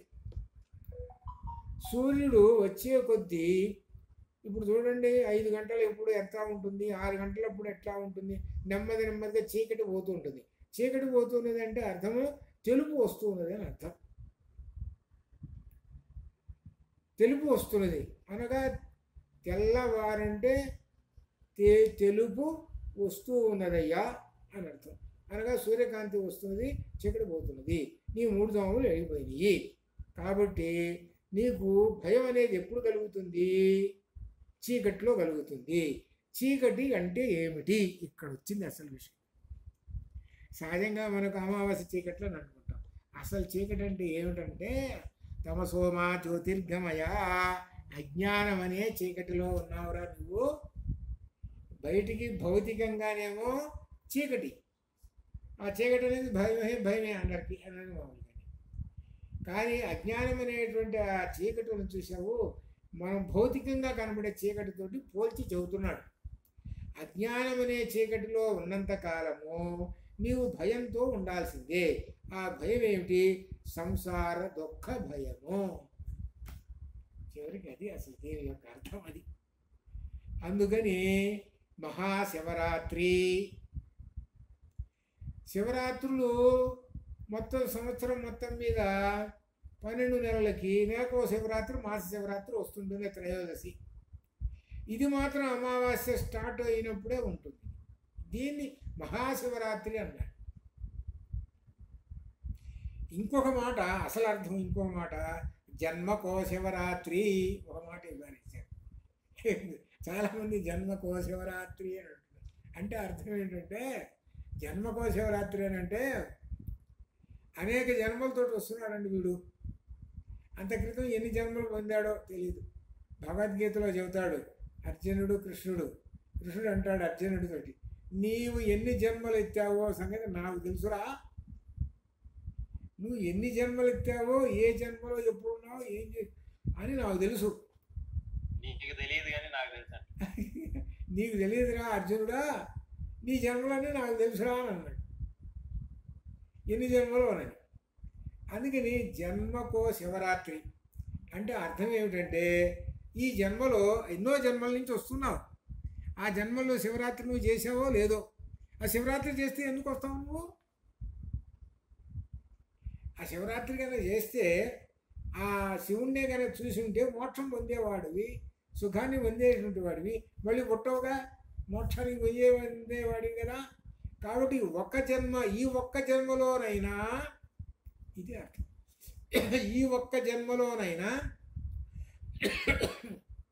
శివరాత్రి చేయి. ఈ ఒక్క జన్మలోనైనా శివరాత్రి చేయరా, ఈ ఒక్క జన్మలోనైనా చేయరా చాలు అని చెబుతున్నాడు. అందుకని ఆ పగలల్లా ఉపవాసము అని అంటే దగ్గర వాసము ఉండుట, ఆ దేవుడి దగ్గర కూర్చోవటం అని అర్థం. కొంతమంది తెలియక దేవుడి దగ్గర కూర్చోవడం అంటే దేవుడి పటం దగ్గర కూర్చొని మేలకుండా కూర్చోవడం అనుకుంటారు. అది కాదు దాని అర్థం. దేవుడి పటం కాదు, గుడిలో కూర్చోవడం అని అదేం కాదు. ఏమిటనంటే ఆ దేవునికి సంబంధించిన, పరమాత్మకు సంబంధించినటువంటి ఆ జ్ఞానాన్ని అధ్యయనం చేస్తూ, ఉదాహరణకి ఆ శివస్తోత్రాలు ఉంటాయి. శివస్తోత్రాలు సరే ఇటువంటి వచ్చినాయి. మాలాంటి వాళ్ళు ఉన్నారనుకో, అంతకన్నా మించినటువంటిది వేదం చదువుతారు. నేను ఇవాళల్లా రామాయణం రాస్తూ కూర్చున్నాను, ఇదిగో వేదం చదువుతూ కూర్చున్నాను. ఆ స్థాయిలో ఉండేటువంటి వాళ్ళేమో ఆ పరమాత్మని గురించి తెలుసుకున్నటువంటి ఆ వేదం చదువుకోవడము, రామాయణం చదువుకోవడం దీనిలో చేస్తూ ఉంటుంటే పరమాత్మ దగ్గర కూర్చున్నాను. అవి చేతగానటువంటి వాళ్ళు ఉంటారు, వివిధ రకరకాలైనటువంటి వాళ్ళు ఉంటారు. వాళ్ళు కొంతమంది స్తోత్రాలు చేస్తారు. ఇవన్నీ ఏమి రావు వాళ్ళకి, ఇవన్నీ ఏమి రావు అనుకోండి. వాళ్ళు చివరికి ఓం నమ శివాయ ఆ మంత్రం పఠించుకుంటూ కూర్చోండి. ఎవరికి ఏది చేతనైనదో అది చేస్తూ అలా కూర్చొని ఉంటే అది. అంతేగాని గుళ్ళమ్ముడు పోవటం, ప్రసాదాలు తినటం, ఉప్పు చాలలేదు అంటాం, అది చాలలేదు ఇది చాలలేదు అంటాం, అంటే దానివల్ల ఏమవుతుంది? కర్మఫలాలు తెచ్చుకోవటం ఇంకా. ఇది అనగా అర్థం ఏంటి? ఇవాళ ఒక్కరోజైనా ఇంద్రియాలను జయించరా అని చెప్పాడు. ఇంద్రియాలను జయించరా ఒక్కరోజైనా నీవు అలవాటు చేసుకోరా అని చెప్పాడు. ఇంద్రియాలను అసలు జయించడమే లేదు అసలు. అది ఇంత విశేషమైనటువంటిది శివరాత్రి రోజున. అందువలన అంత గొప్పమైనటువంటి దాని గురించి ఇప్పుడు ఈ మధ్యలో అణువంత ఉన్నటువంటి ఆ పరమాత్మ అని చెబుతున్నాడు. అణువంత ఉన్నాడు ఆ పరమాత్మ. కాబట్టి ఆ పరమాత్మని తెలుసుకోవాలి అంటే ఉదాహరణకి మర్రి విత్తనం అని చెప్పాడు. ఆ మర్రి విత్తనం ఏ విధంగా ఉందో అట్లనే ఇంకా ఉదాహరణలు చెబుతున్నాడు. ఉప్పు మనం ఆ గ్లాసు నీళ్ళల్లో ఉప్పు వేసేసామండి. ఉప్పు నీళ్ళు వేసిన తర్వాత అంత క్రితం ఉప్పు కంటికి కనబడుతున్నది, ఇప్పుడు నీళ్ళల్లో కరిగిపోయింది. నీళ్ళల్లో ఏ మూల నుంచి తీసుకున్నా కానీ అంత ఉప్పంగానే ఉంటుంది. మరి ఉప్పంగానే ఉంటుంది. మరి నీళ్ళు మాత్రం కనబడుతున్నాయి, నోట్లో నాలుకలు వేసుకుంటే ఉప్పం కనబడుతున్నాయి. ఈ విధంగానే సత్ అనేటువంటిది సమస్తము వ్యాపించి ఉన్నది. అది చెబుతున్నాడు. దానికి పోలిక ఉప్పు కణిక, లేక పంచదార అనుకుందాం, ఒక గ్లాసులో పంచదార వేసుకున్నాం, అట్లా కరిగిపోయి. అలా ఈ చరాచర జగత్తులో సత్ పదార్థము అనగా బ్రహ్మ పదార్థము లేక పరమేశ్వరుడు లేక శివుడు వీళ్ళు ఈ విధంగా కలిసిపోయి ఉన్నారు. అది తెలుసుకో అని చెబుతున్నాడు. అందుకని చెబుతూ ఆ వాక్యం చెప్పేస్తున్నాడు. ఎప్పుడు చెప్పేది ఏమిటనమాట? ఏషాణిం ఏతదాత్మా ఇదం సర్వం తత్ సత్యం స ఆత్మా తత్వమసి శ్వేతకేతో. అటువంటి సత్తు, అటువంటి ఆ పరమాత్మ ఉన్నాడే నీలో ఉన్నాడు. ఆ నీలో ఉన్నటువంటి ఆ పరమాత్మని నీవు దర్శించుకో. అదే ఒకసారి మీ గుడి దగ్గరికి వచ్చినప్పుడు ఒక ధర్మ సందేహంలో ఒక ప్రశ్న వేశారు. ఒక అమ్మాయి ప్రశ్న వేసింది. భలే ప్రశ్న అనమాట. ఏమిటనంటే, ఏమంటే వీళ్ళందరూ లలిత రహస్యాసనాలు చదువుతున్నారు, వాళ్ళకి ఏదో ఖాళీగా ఉంది కాబట్టి చదువుతున్నారు, నేనేమో ఆఫీసు పరిగెత్తాలి. ఇక ఈ లలిత రహస్యాలు చదవడం ఏంట, ఈ పుణ్యం ఎట్ట, అదెట్ట ఇదెట్ట అని. అమ్మా నిజంగా నువ్వు రోజు అమ్మవారిని నువ్వు సేవ చేస్తున్నావు, అది ఏంటో తెలిసిన అసలు ఐప్యాడ్ని చూసావు, నీ యొక్క పట్టుకున్న ఏమంటారు సిస్టమ్ అంటారే, అది తీసుకుని పోతారే, అది అమ్మవారు. అది తెలుసో తెలీదో.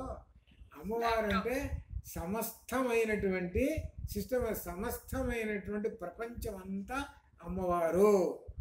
నువ్వు అది తెలుసుకుంటే నా ఎదుట అమ్మవారు కనపడుతున్నది, అమ్మవారు ఏది కావాలంటే అది ఇస్తున్నది, ఇటు టచ్ చేయగానే అన్నీ కనపడుతున్నాయి, ఎన్ని విశేషాలు వస్తున్నాయి కదా. ఈ టెక్నాలజీ మొత్తం అమ్మవారే అని నువ్వు గ్రహించుతావు. ఇంకా వీళ్ళకే తెలియదు, వీళ్ళకి ఆ 4 మాటలు చదువుకుంటారంటే అప్పుడు ఆ అమ్మాయి అర్థం చేసుకుంది. అమ్మో ఇంత ఉన్నదా దీనిలో, మరి లేకపోతే ఏంటి, మరి దానిలో ఎన్ని ఉన్నాయి, ప్రపంచం అంతా కనపడుతున్నది కదా, దానిలో ప్రపంచం అంతా. వీళ్ళేం చూస్తున్నారా 4 మాటలేగా అనేప్పుడు అప్పుడు అర్థం. అంటే అర్థం ఏంటి, మనం చంకలో పెట్టుకొని తిరుగుతుంటారు. పిల్లాడు కనపడలేదు అని అనుకుంటూ ఊరంతా తిరుగుతుంటాడు చంకలో పెట్టుకొని. అంతా తిరిగి వచ్చి ఎవడో దగ్గరికి వచ్చేటప్పటికి అదేమే చంకలో పెట్టుకొని తిరుగుతున్నావు కదా అంటే, ఒరే చంకలోనే ఉన్నాడే, నేను ఇప్పుడు దా చూసుకోలేదే అని అప్పుడు అనుకుంటాడు. అంటే అజ్ఞానం అనేటువంటిది ఇప్పుడు తొలగిపోయింది. తన దగ్గరే ఉన్నది జ్ఞానం, ఆ జ్ఞానం తొలగిపోయింది. అప్పుడు సంతోషించాడు అనమాట. అట్లా ఈ విధంగా. కాబట్టి ఆ అజ్ఞానం తొలగినప్పుడే. కాబట్టి అజ్ఞానం తొలగటం అంటే మనలో ఉన్నటువంటి ఆత్మని తెలుసుకోవాలి. ఆ తెలుసుకోవటానికి ఇంత ప్రయత్నాలు చేస్తూ ఉంటుండాలి అని చెబుతూ ఇంకో గొప్ప విశేషంలోకి రాబోతూ ఉన్నాడు అనమాట. గొప్ప విశేషంలోకి ముందు ఈ విశేషంలో ఒక విశేషం చెప్పి అప్పటి కాలంలో దీన్ని ఎలా అన్వయం చేశాడో చెబుదాం. అనగా ఏమిటంటే, వాడు జ్ఞాని ఉన్నాడు, నాలాంటి వాడే జ్ఞానవంతుడు ఉన్నాడు. వాడు ఎక్కడికో పోయినాడు ఏదో సందర్భంలో, కానీ వాడు రిటర్న్ రావాలి, వాడికి చేత కాలేదు. అప్పుడు వాడు ఏం చేశాడు, కొంత జ్ఞానం ఉంది కాబట్టి వాడిని అడిగారు, ఏమయ్యా ఫలానా హైదరాబాద్ పోవాలి, ఏదో ఎట్లా వచ్చా నాకు మర్చిపోయినాను ఎట్లా అంటే, అయ్యా నువ్వు ఈ దిక్కుని ఇటు పో, అక్కడ వంగన వారిని అడిగితే చెబుతారు అంటే అక్కడికి పోయినాడు. ఏమయ్యా నేను ఎక్కడ నువ్వు ఇటు పో అని చెప్పు, ఇట్లా ఇట్లా అడుగుతూ పోతే చివరికి వెళ్ళిపోతాడు. అది బాగానే ఉంది. ఇంకొకడు ఉన్నాడండి, వాడు ఏం చేశాడు, వాడు ఇట్లే తెప్పించినాడు. వాడు జ్ఞాని కాదు. వాడు నేను మా ఊరు పోవాలి ఎట్లా అంటే, సరే ఈ ఊరు ఇటు పో అన్నాడు. ఆ ఊరు పోయినాడు. ఆ ఊరు పోతూ ఉంటుంటే ఆ ఊళ్ళో ఏదో రకరకాలు చూశాడు. అబ్బో భలే భలే ఉన్నాయే, ఇవి బాగా మా ఊళ్ళో లేవే, ఇవన్నీ కాస్త అనుభవించుకొని పోతే బాగుంటుంది అని అనుకొని అక్కడ కూర్చొని అనుభవించుకుంటూ ఒక 10 రోజులు కూర్చొని మళ్ళీ అయిపోయిన తర్వాత ఇంకొక ఊరు పోయినాడు. ఇంకొక ఊరు పోయిన తర్వాత అరే ఇది బాగుంది, ఇక చివరికి ఇట్లా ఉండి చివరికి వాడు ఏ ఊరు పోవాలనో వాడు ఊరి పేరు కూడా మర్చిపోయినాడు. వాడు ఊరి పేరు కూడా మర్చిపోయి ఈ తిరుగుళ్ళు తిరుగుతూ తిరుగుతూ తిరుగుతూ చివరి కాలం చేసిపోయాడు. ఇది దీనిలో ఉన్నటువంటి అర్థం, పరమార్థం ఏమిటి అంటే, మొదటి వాడేమో తన యొక్క ప్రదేశం స్థానం ఏదైతే ఉన్నదో బ్రహ్మస్థానానికి వెళ్ళాడు. వీడేమో విషయ సుఖాలు అనుభవిస్తూ చివరికి కర్మబంధాల్లో పడి చచ్చిపోయి ఈ విధంగా అనేక జన్మలు ఎత్తుకు కూర్చున్నాడు. ఒకటి జ్ఞాని, ఒకడు అజ్ఞాని. ఇది అనర్థం. ఆ విషయాల్ని ఇక్కడ దీనిలో ఎలా చెబుతున్నాడంటే, ప్రాచీన కాలంలోట రకరకాలైన శిక్షలు ఉండేవిట, రకరకాల శిక్షలు. హర్షుడి కాలంలో దొంగతనం చేసినటువంటి వాడికి ఏమో చేతులు ఎరగొట్టేవాళ్ళు, రకరకాలైన పనులు చేసేవాళ్ళు. ఎప్పుడు ఏ కాలంలోనే ఏమో ఒకసారి అక్కడట తప్పులు చేసినటువంటి దోషులకి దొంగకిట ఈ దొంగవాడికిట కళ్ళకు గంతలు కడతారట. దొంగవాడికి కళ్ళకు గంతలు కట్టి చేతులు కూడా కట్టేసేసి వాడిని తీసుకెళ్ళి నట్టనడి అడవిలో వదిలేస్తారట. నట్టనడి అడవిలో వదిలేసేస్తారు. ఇక ఇంతే ఇంకోటి గతి. అంటే అర్థం ఏమిటి, కళ్ళకు చేతులు కట్టేసారంటే కళ్ళు గంతలు తీసుకోవడానికి వీల్లేదుగా, వాడు వీల్లేదు కదా, చేతులు కట్టేశారు కదా, అప్పుడు నట్ట అడవిలో వదిలేశారు కదా. వదిలేస్తే అప్పుడు ఏమవుతుంది, జంతువులు వస్తాయి. ఆ జంతువులు వచ్చినప్పుడు ఆ జంతువులు ఏం చేస్తాయి, వీడు వీకు తింటాయి, పోతాడు. అంతే కదా, అది లెక్క. అయితే ఇక్కడ ఒక విశేషం చెబుతున్నాడు. ఒక దొంగవాట, ఒక చోరుడు, ఒక దొంగ ఒక జ్ఞానిని పట్టుకున్నాడు. ఒక జ్ఞానవంతుడిని పట్టుకొని వాడి దగ్గర డబ్బులు కాజేసి ఇట్లనే తీసుకొచ్చి కళ్ళకు గంతలు కట్టి ఆ చేతులు కట్టేసేసి అడవిలో వదిలేసిపోయినట్ట. ఎందుకంటే వాడు చేసిన దొంగ వీడి కళ్ళకు గంతలు కట్టకుండా ఉంటే వీడు నన్ను చూశాడు కదా, రేపు రాజుగారితో చెబుతాడు, చెబితే నా పని పడతారు, కళ్ళకు గంతులు కనుక కట్టేసి వీడి చేతులు కూడా కట్టేసి తీసుకెళ్ళి అక్కడ పడేస్తే ఇక నేను హాయిగా ఉండొచ్చు కదా అనే ప్లాన్ వీడి, ఈ దొంగవాడికి. అట్లా ఈ జ్ఞానిని తీసుకెళ్ళి ఆ పని చేశాడు. ఈ జ్ఞాని ఏం చేశాడట, అప్పుడు పెద్ద కేకలు పెట్టాడట. ఏమండి నన్ను ఎవరన్నా రక్షించండి అని అనుకుంటూ కేకలు పెట్టాడట. ఆ కేకలు పెడితే ఒక దయామయుడు, ఒక దయ కలిగినటువంటి వాడికి అంత దూరంలో ఈ కేకలు వినపడ్డాయిట. ఏంటి, ఎక్కడి నుంచో సెంటర్లో నుంచి అడవి మధ్యలో నుంచి ఇది కేకలు వినపడుతున్నాయే, మనిషి ఉన్నాడే ఏం నట్ట అడవిలో అని అనుకొని వచ్చాడు. దగ్గరకు వచ్చేటప్పుడు వీడు కనపడ్డాడు. ఇది కనపడేటప్పుడు గారే బాబు అని అనుకుని కళ్ళగంతలు ఒప్పేశారు, చేతులు ఉంటుంది. ఏమిటయా ఇదేనంటే, ఇగో దొంగలు ఎట్ట తెచ్చారయ్యా ఇదేనని అని చెప్పాడు. ఇది నా దేశం, ఇదయ్యా నా దేశం గాంధార దేశం. గాంధార దేశం దగ్గర నుంచి నన్ను వచ్చి ఇక్కడ పడేశారు నన్ను. నేను నా ఊరికి వెళ్ళాలి కాబట్టి ఇక అసలు దారి చెప్పండి అంటే చెప్పాడు. చెబుతూ అట్లా అట్లా అట్లా పట్టుకొని చివరికి తన దారిని తాను వెళ్ళాడు. ఇది దీనిలో కథ. ఏమిటి దీనిలో ఉన్న అర్థం ఏమిటంటే, ఈ జ్ఞానిని పట్టుకొచ్చి అరణ్యంలో పడేశాడండి ఎవరు, ఒక చోరుడు. ఏమిటి దీని అర్థం అంటే, చోరుడు పడేశాడంటే ఈ పరమాత్మ పడేశాడు. ఇది అర్థం.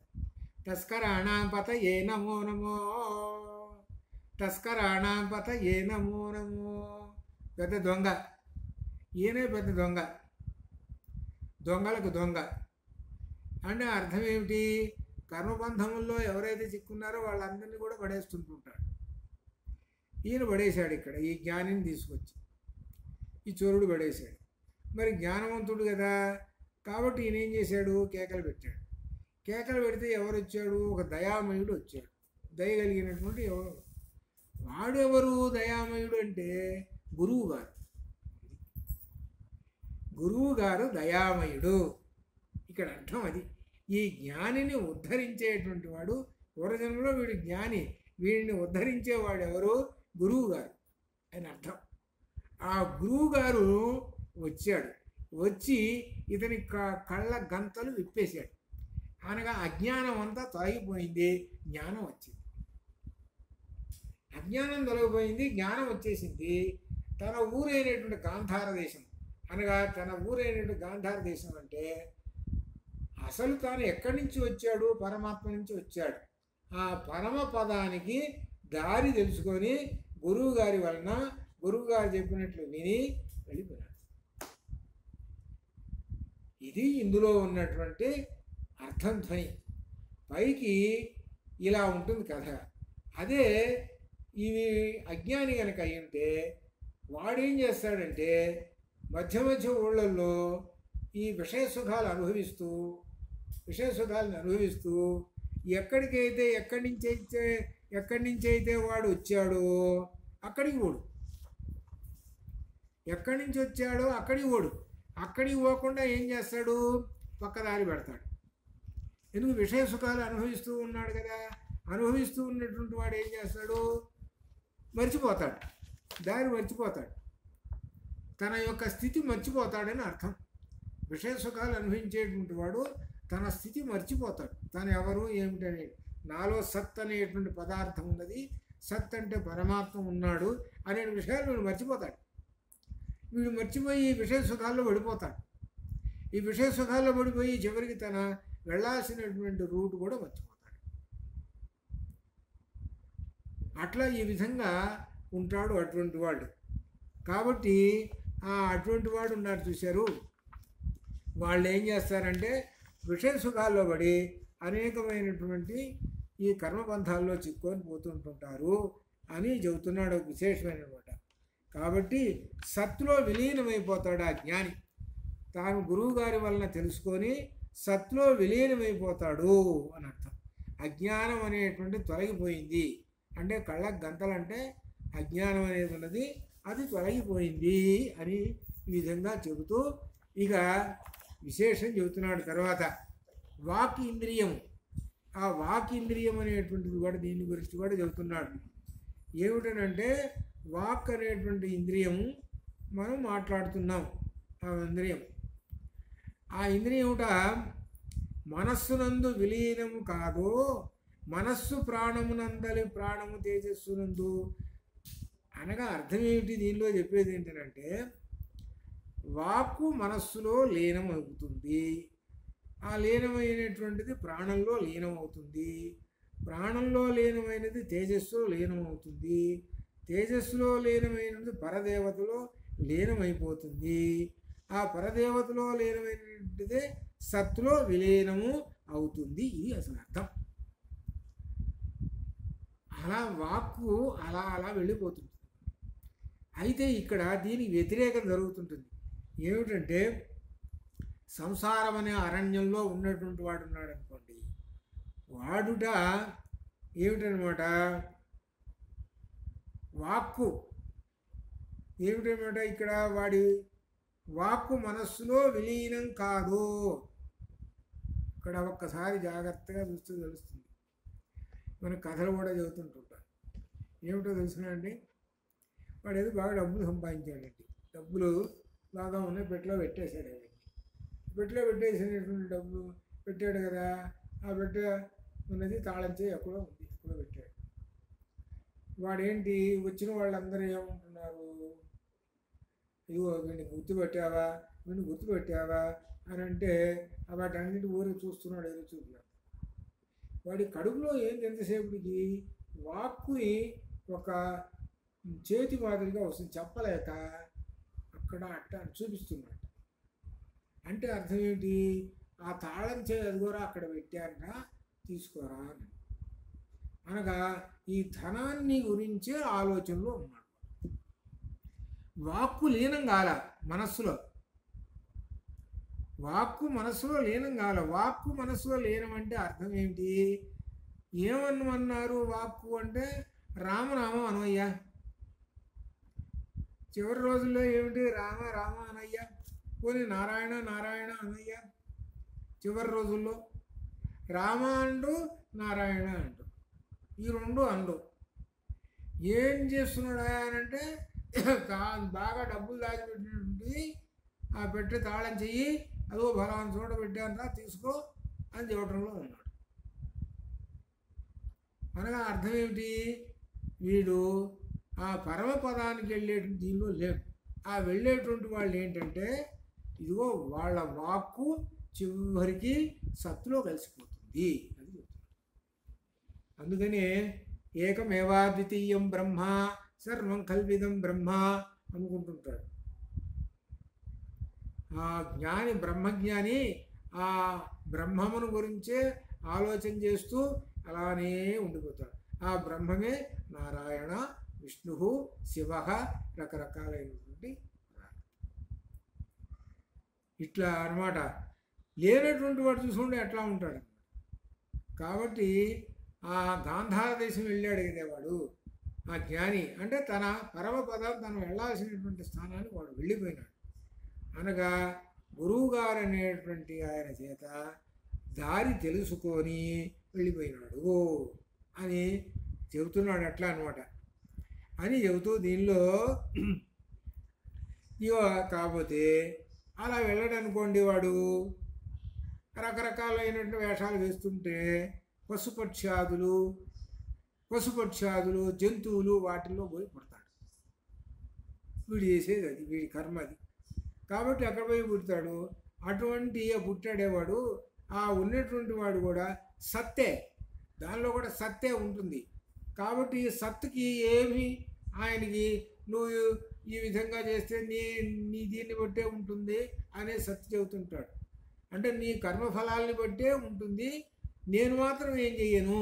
అదే గీతలో కూడా చెప్పి, గీతలో కూడా ఏం చెబుతున్నాడు అని అంటే దానిలో నేను మాత్రం ఏమీ చెయ్యను, ఎవడు పుణ్యం తీసుకోను, ఎవడు పాపము తీసుకోను.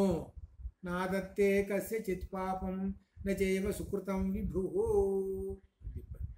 నాదత్తే కస్య చిత్ పాపం నచైవ సుకృతం విభు అజ్ఞానేన ఆవృతం.